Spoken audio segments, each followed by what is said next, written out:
okay, I enjoyed that. Now, will I enjoy it by myself as a Control fan or a Remedy fan? I don't know.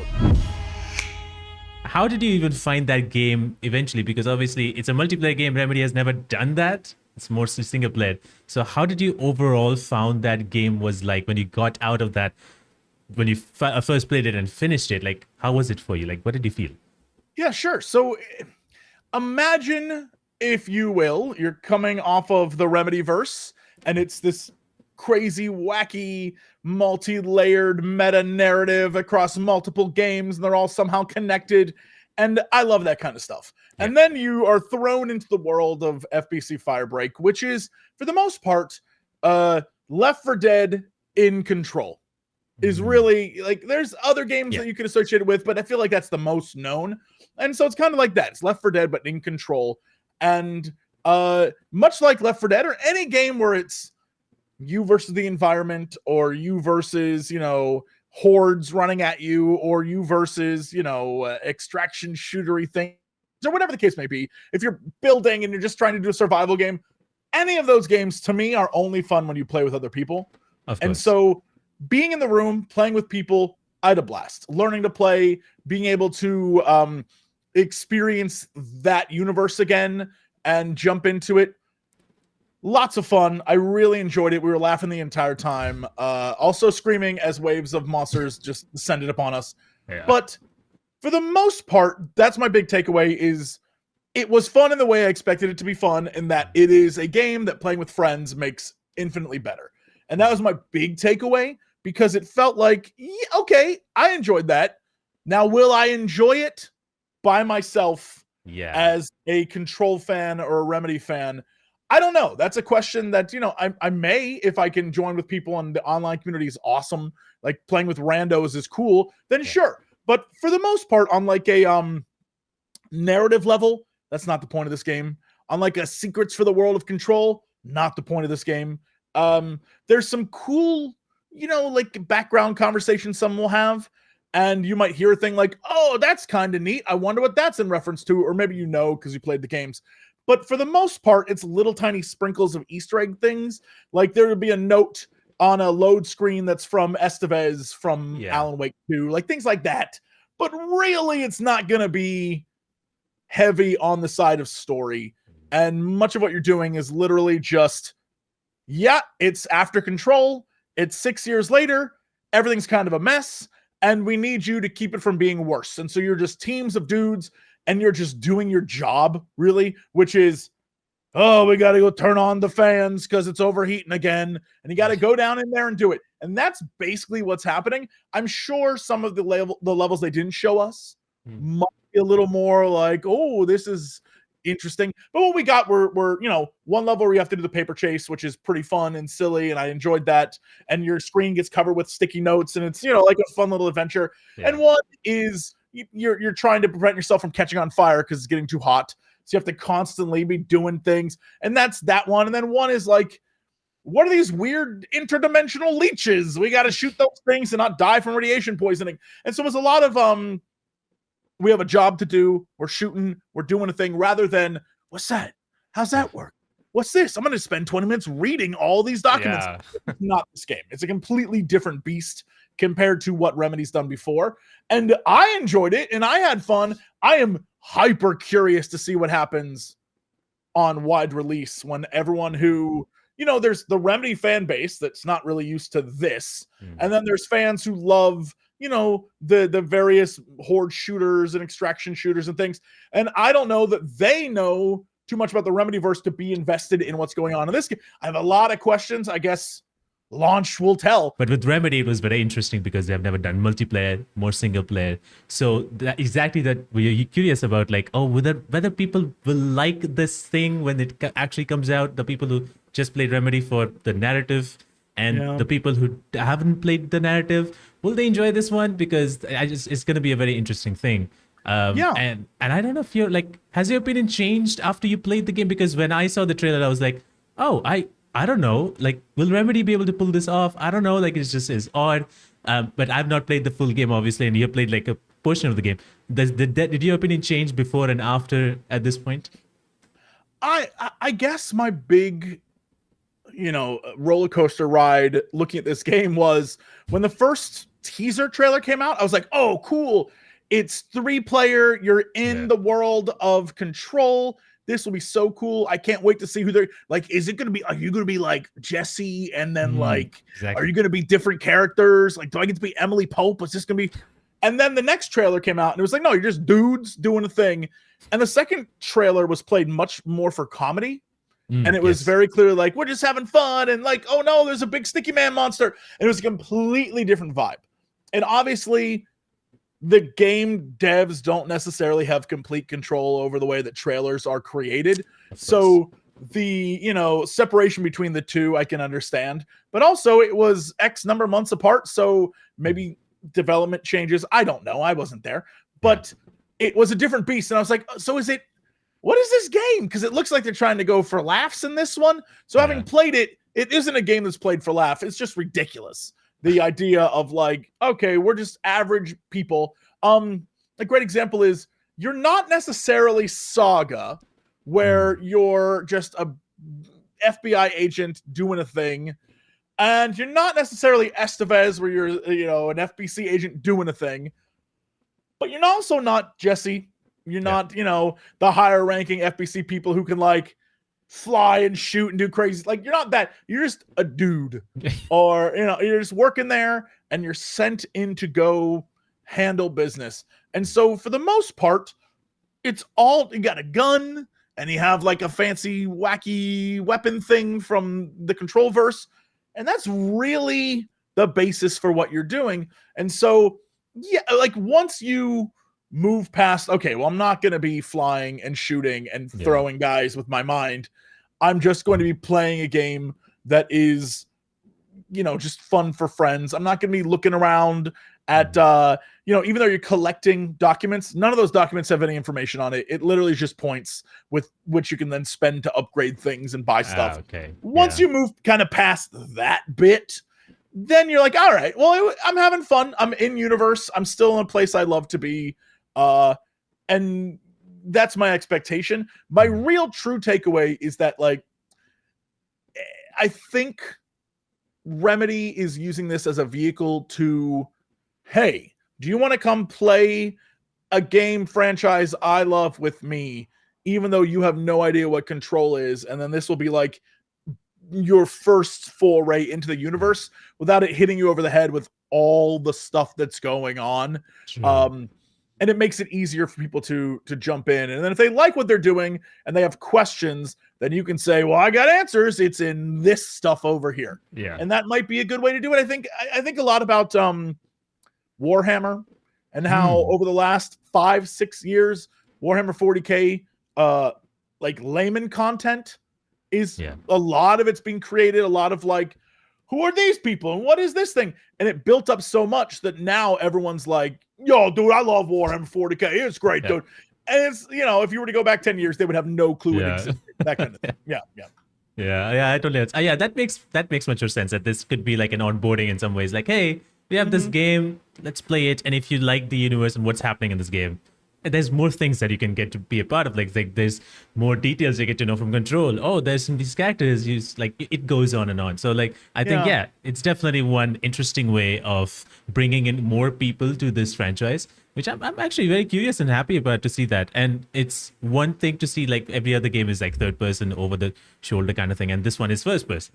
So different perspective, but also like at the same time trying to focus on those kind of players. Like I think these people will be playing these games, like these first person shooters who love enjoying like playing this game, will play this game and understand maybe there's more to this Remedy and there's more to this kind of universe and probably join something else. And I think that may work, and it depends upon when the launch happens. But one of the things that I saw, obviously, it's like I always see this as a Left 4 Dead kind of thing, because you're doing jobs and that's it. But obviously Left 4 Dead is you're going from one point to the other point and you're doing things in between.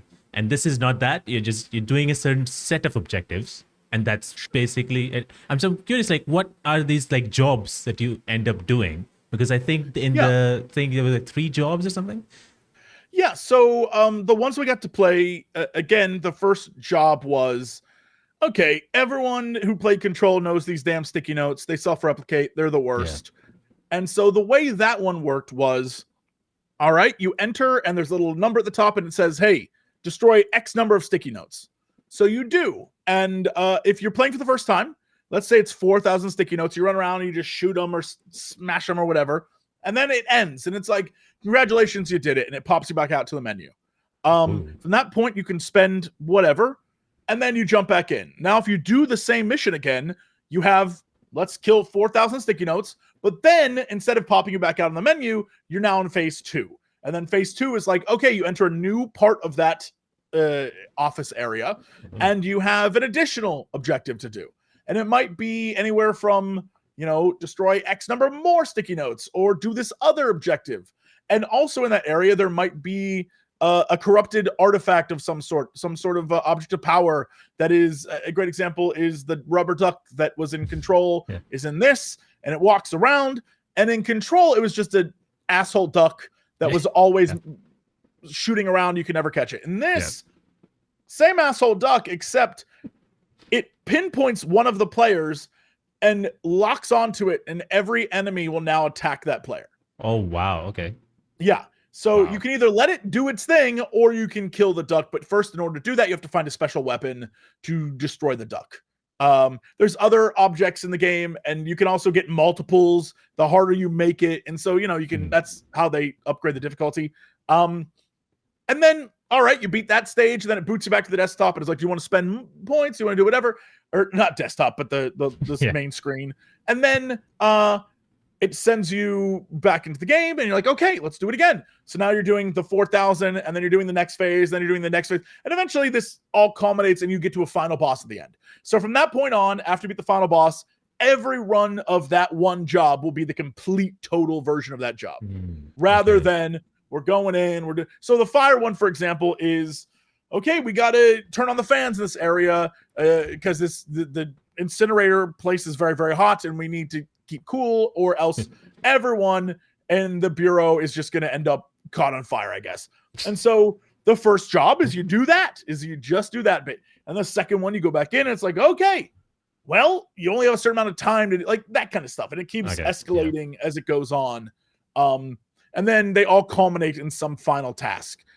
In the one that's the sticky note one's the giant sticky note boss. Yeah. Right. And so you have to fight that guy, which basically is you have to both get him wet and electrocute him at the same time. And so you have to work together with your team while guys are attacking you. It's like it's a very fun mechanic based fight. I loved every bit of it. But again, it all comes down to, all right, well, I like what this is. Yeah. But is it does it need to be Control? You know what I mean? Like everything I just said to you, it could be any game, really. But they sort of put the wallpaper of Control on it. And so, again, I think that's kind of it's one of our properties. It's an easy way to do this game. We at Remedy love this type of game, and we just want to make it. Do I think it's like one of their big portfolio, this is where we think is very important games? Not really. I think it's kind of a game they made to make a game. I'm curious how it is received. Again, like I was saying earlier, I have no clue. I just don't know what people are going to think. But if I log in to play a game and there's no one played it, that really hurts for the game. You know what I mean? And there's been plenty of games where I wanted to play after my friends were kind of tired and done with it, and I still want to go back. But the drop off for players was so much that, like, waiting 20 minutes for a game, well, I might as well just play literally anything else. Yeah. That's the thing. That's the thing I'm also kind of worried about is, like, these games, especially, like, because last game I played, which is kind of like this, was like obviously Back 4 Blood was a game that came out, which is Left 4 Dead. Developers kind of made this game, and everybody was like, yeah, this game is gonna be great. Left 4 Dead is kind of back. Awesome. It didn't work that way. There was a lot of grindy. It felt very like weighted. Like it felt like one of the missions you just could not go through. You just had to have like good communication, all of that. It was like very hard eventually. I don't think so this game is going to be that way, but it still had that player drop off very quick, even though it was on Game Pass. Sure. And so it's one of those things where I'm like, okay, I'm not so sure how long it can last. It can probably last for a few months maybe, but I don't know. It could last for a long time. It could last for a short time. It depends upon how people see it. And so that's why I'm curious, like, okay, if there's those enemies that we get to fight, does it become too, like, I don't know, like frustrating at points where like, oh, these are way too many enemies dropped at you, flushed at you, and that you have to take care of these while you are trying to do the objective. Or it becomes like, oh, they are I don't know, like bullet punches, like it's bullet sponge and all that stuff is happening with this game. Like, I don't know, like, has it ever become kind of frustrating to see all these enemies, hordes of enemies coming through? Has that ever happened in this point? I definitely think that communication is 100% the key for this one. Yeah. We didn't really start to nail it until we were talking about everything we were doing. There were times where we just would assume everyone kind of got it. Like, oh, go over here, do this thing. Yeah. It wasn't until we were pinging on the map and we were talking about like what our plans were. I'm like, okay, I'm going to handle this side. You guys hit the other, and we'll just ping pong back and forth and we'll do stuff. It wasn't until we were doing that. Also, for the most part, your gun is great. However, you will run out of ammo quickly. And unless you find a place to reload, you're out. And so at that point, you're either punching enemies or you're using your special, weapons. And unless you're communicating, so for example, if I have the weapon that gets people wet and you have the weapon that electrocutes people, I can be squirting these guys all day, but if you're not electrocuting them, we're doing no damage. And so there was definitely times when we were playing in the beginning where we were just blowing through ammo and waves of enemies would attack us. And so we just start hitting them. And because I was the water guy, I was just keeping people healed, but we weren't really doing any damage. And at one point we fell back into the showers that heal you and just fought them while we were in the showers because there were just so many guys and they kept coming and it was ludicrous. But that was because we weren't playing the way the game was like, hey, don't waste all your ammo immediately. And I feel like that's going to be a learning curve for a lot of people, because if that was our first intuition was to, oh my God, there's a wave of guys, shoot them, rather than, oh my God, there's a wave of guys, how can we deal with them without firing a gun? It's a totally different experience. However, once you pick up on that, once we were like, okay, I'm going to throw this blob of water and then you blast some electricity, all of them instantly die. Or if you don't have a water guy, but there's sprinkler systems, you can shoot the sprinkler system with your gun. It pours water and then you throw an electric grenade at them or whatever. You can soak guys, and then there are fire extinguishers around. And if you explode one of those, the guys who are wet will freeze. And then you can there's like all sorts of different ways to deal with stuff rather than I'm going to unload my shotgun on these guys or my pistol or my machine gun or whatever. Yeah, the guns definitely work, but it is very clear that if you are a Control fan, they have established a clear power level where I think when you play as Jesse Faden, you blast hiss and it's awesome and you're powerful as hell. When you're these dudes, the hiss blast you. And so it very clearly establishes like, okay, we are not heroes. We are just dudes doing a job and we can get our ass kicked easily. And it can happen. You could be just, doing a thing, and then one of the big bulky guys that Jesse Faden can fly over will just approach you and hit you once and you're down on the ground. You're like, help, please. And yeah, you got to hope that one of your teammates is around to help you. But sometimes the enemy just stands on your body like, all right, come get him. Yeah. So, it's definitely going to be interesting to see what people think. And having played it and done it, I know that the game gives you all the tools you need to be successful. I'm curious if people are going to be like, I wasn't successful immediately. F this nonsense. So I'm excited to go through this first person. I'm always curious on all of these and the multiplayer action. Multiplayer, not a big fan of multiplayers because I have to play with friends, which I don't have, but like it still is a thing that it's fun to just experience. Sure. But yeah, I'm always seeing this as like a Left 4 Dead kind of a feeling. And I really hope that when the game comes out, and because it's a multiplayer game, and even though we have a Helldivers 2, which has done very well, and it could go that way maybe, but it really depends if it can go that way. I don't know, Helldivers 2 was able to bring that magic in. Maybe this game can do that as well with some wacky stuff that we get to see that probably no other game has. Like using water to heal yourself is not something that you really see. I think there's potential for it to be a fun game that transcends sort of the normal Left 4 Dead stuff.